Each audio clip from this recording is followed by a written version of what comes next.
IBK 기업은행 알토스가 다시 팬들의 입길에 오르고 있습니다. 그 이유는 단 하나, 팀의 샐러리 캡이 사실상 한계에 다다랐다는 사실이 밝혀졌기 때문인데요. 회의 시장에서 육서영을 3억 원에 재계약하면서 팬들 사이에서는 즉각적인 반응이 쏟아졌습니다. 이건 황민경의 이탈 시나리오가 아니냐는 의견이었죠. 현재 IBK는 이소영과 황민경 두 명에게만 11억 원 이상의 금액을 지출하고 있는 상황입니다. 외국인 선수 2명, 임명호, 육서영까지 고액 연봉자가 포진한 상황에서 더 이상 샐러리 여유는 없습니다. 그래서 황민경 트레이드설이 현실적으로 부각되고 있는 것입니다. 올해 황민경의 출전 세트 수는 감소했고 경기력보다는 이름값이 우선시된다는 평가가 확산되고 있습니다. 오늘은 이 화두에 대해 자세히 살펴보겠습니다. 올 시즌 IBK는 육서영과 3억 원 FA 재계약을 체결했습니다. 팬들 반응은 대체로 긍정적이었죠. 지난 시즌 안정적인 출전과 공격 기여도를 고려할 때 적절한 대우라는 평가였습니다. 문제는 그 직후부터 시작됐습니다. 이소영은 이미 6억 5천만 원, 황민경은 약 5억 원의 연봉을 받고 있다는 사실이 재조명되었고 IBK는 레프트 2명에게만 11억 원 이상을 투입한 팀이 된 것입니다. 여기에 외국인 선수 빅토리아, 아시아 쿼터 킹켈라, 그리고 리그 최고의 리베로 임명호까지 모두 고액 연봉을 받고 있어 IBK는 이미 샐러리캡 초과 상태입니다. 구단 입장에서는 육서영을 유지하면서도 연봉 구조를 조정해야 하는 상황이 됐고 그 중심에 황민경이 위치하게 되었습니다. 황민경은 지난 시즌 33경기에 출전해 공격 성공률 29.74%, 점유율 13.1%를 기록했습니다. 리더십과 경험은 팀에 도움이 되지만 연봉 5억 원에 걸맞은 기여였는지에 대한 의문이 제기되고 있습니다. 팬들 사이에서도 감정보다는 이성적 접근이 확대되고 있습니다. 이소영은 유지해야 하고 육서영도 필수적이라면 황민경을 트레이드하는 것이 합리적이라는 의견이 팬 커뮤니티에서 확산되고 있습니다. 김호철 감독은 빠른 배구, 속공, 안정된 리시브를 중시하는 명확한 배구 철학을 추구합니다. 하지만 황민경은 부상 이후 스피드가 저하되었고 리시브 중심 로테이션에 축이 되기에는 부족하다는 지적이 있습니다. 구단은 결국 선택을 내려야 합니다. 황민경을 유지할 경우 다른 선수를 포기해야 하는 구조입니다.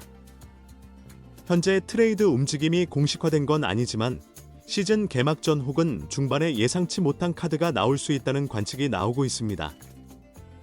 IBK는 강한 전력을 보유하고 있지만 내부 연봉 구조가 오히려 가장 취약한 고리일 수 있다는 지적도 있습니다. 황민경이 트레이드될 경우 가장 가능성 높은 방향은 세터 보강이라는 분석이 지배적입니다. 현재 IBK는 확실한 주전 세터를 보유하지 못한 상황으로 평가받고 있습니다. 후보들은 경험 부족과 토스의 불안정성이 지적되고 있으며 외국인 세터 시스템을 포기한 현 시점에서 국내 세터의 역량은 더욱 중요해지고 있습니다. 김호철 감독은 속공 중심 배구를 구상하고 있지만 이를 실현하기 위해서는 세터가 중심을 잡아야 합니다. 그러나 현재 로스터로는 이 계획의 성공 가능성에 대한 의문이 커지고 있습니다. 황민경은 연봉 기준으로 팀 내 상위권이지만 경기 기여도는 예년만 못하다는 평가가 나오고 있습니다. 공격 자원을 정리하고 세터 보강을 추진하는 것이 전력 균형 측면에서 타당하다는 의견이 많아지는 이유입니다. 문제는 황민경의 연봉입니다. 5억 원에 육박하는 금액을 부담할 수 있는 팀이 적고 현 경기력으로는 트레이드 균형을 맞추기 어렵다는 분석도 나옵니다. 그래서 IBK 측에서 일정 금액을 보조하는 조건이 붙을 가능성이 높다는 예측도 있습니다. 과거에도 고액 연봉자의 트레이드는 현금, 지명권, 복수 자원 보완이 전제되어야 했으며 IBK가 황민경의 연봉 절반 이상을 부담하지 않으면 트레이드 성사는 어렵다는 관측도 있습니다.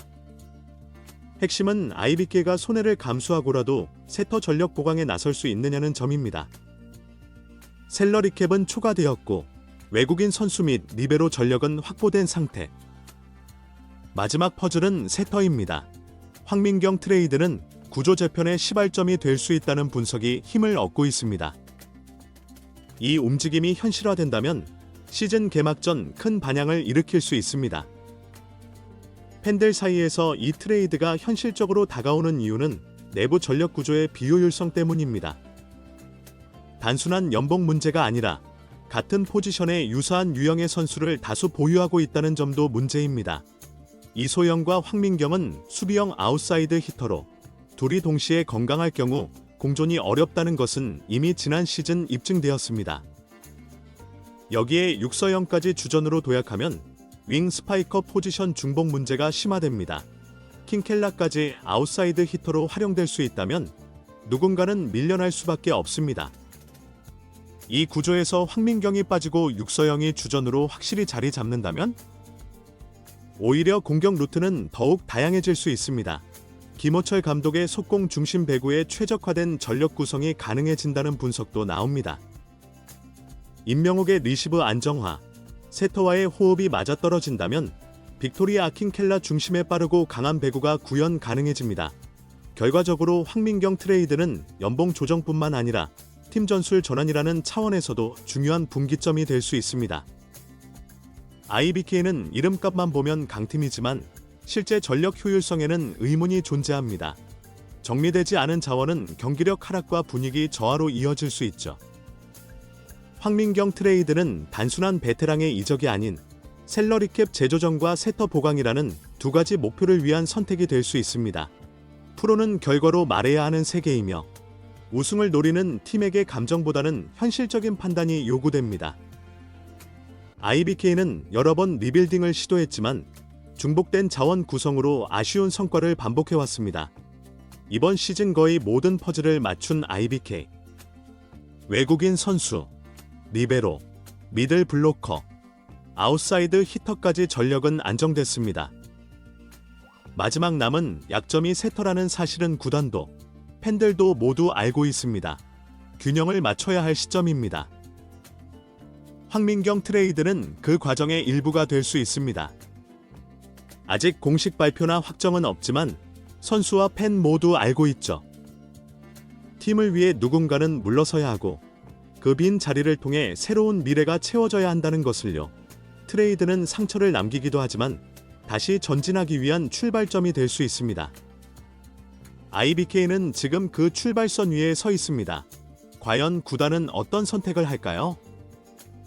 팬들은 이를 어떻게 받아들일까요? 한 가지 분명한 건 조용한 변화는 이미 시작되었다는 것입니다. 이번 영상은 여기서 마치겠습니다. 유익하게 보셨다면 구독과 좋아요, 알림 설정 부탁드립니다. 시청해주셔서 감사합니다.